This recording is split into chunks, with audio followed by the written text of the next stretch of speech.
Hey, what's up, body bags?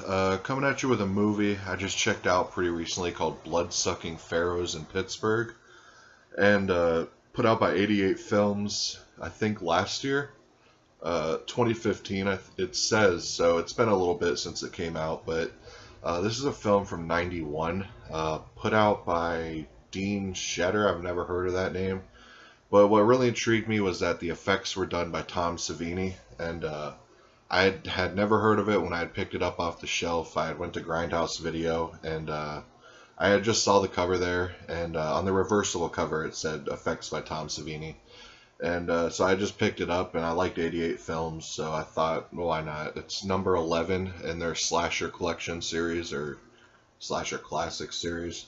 But anyways, the main story is there's these two detectives. They're investigating a series of murders that are happening in Pittsburgh that are being done by a guy in like a Cairo hat, kind of like an Egyptian style hat. And these people are getting killed in just over the top, ridiculous ways, with like a concrete breaker, or what the hell are they called? Like a jackhammer, and there's some really bizarro kind of deaths in this, just really over the top. It's done in a really like funny kind of way. It's not meant to be taken really seriously, and of course the effects are top notch because they're done by Tom Savini, and they look really good. But yeah, that's the main story. The two detectives basically trying to figure out who's perpetrating these murders, and the one cop has a wife that is like ridiculously addicted to cigarettes. If you've seen the movie, you know what I'm talking about. But it's so over the top, and the whole thing with the cigarettes and stuff plays in later with the ending of the movie. But I want to show the reverse cover, but I don't, because it literally gives away the twist at the end. It's the most spoiling cover of all time, so I did put it on this reverse cover. And yeah, I mean, there's not a whole lot I could say. The movie was okay. It's going to be a long time before I watch it again.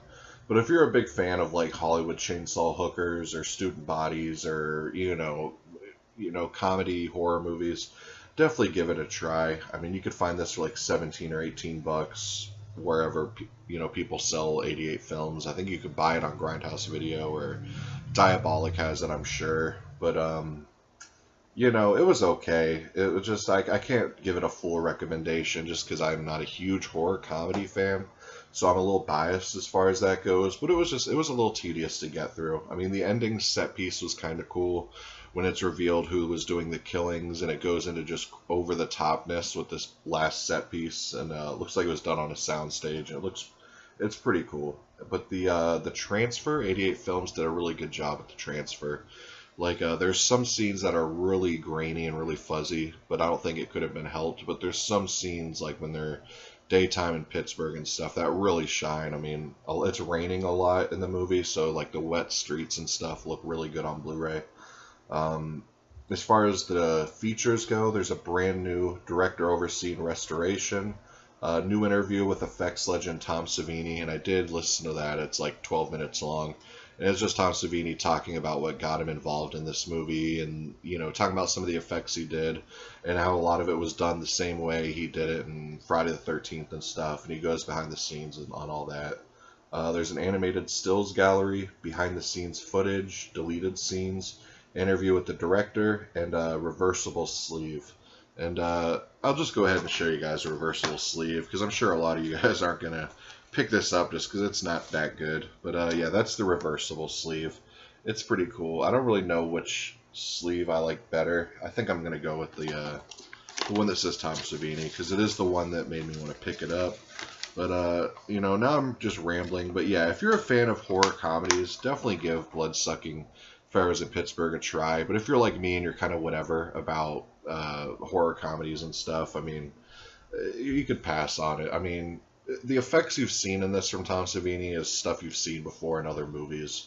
Like the same gags he's done in other movies, but obviously on different actors. But yeah, I mean, if you're a completist, though, and you want to collect the Slasher Collection, or you need every Tom Savini film or whatever, it's a worthy entry. It's just not my cup of tea, really. But yeah, I mean, that's all I could really say about Bloodsucking Pharaohs in Pittsburgh. Love the name, love the cover. Unfortunately, they're better than the actual movie. But anyways, guys, I'll see y'all next Monday. Peace.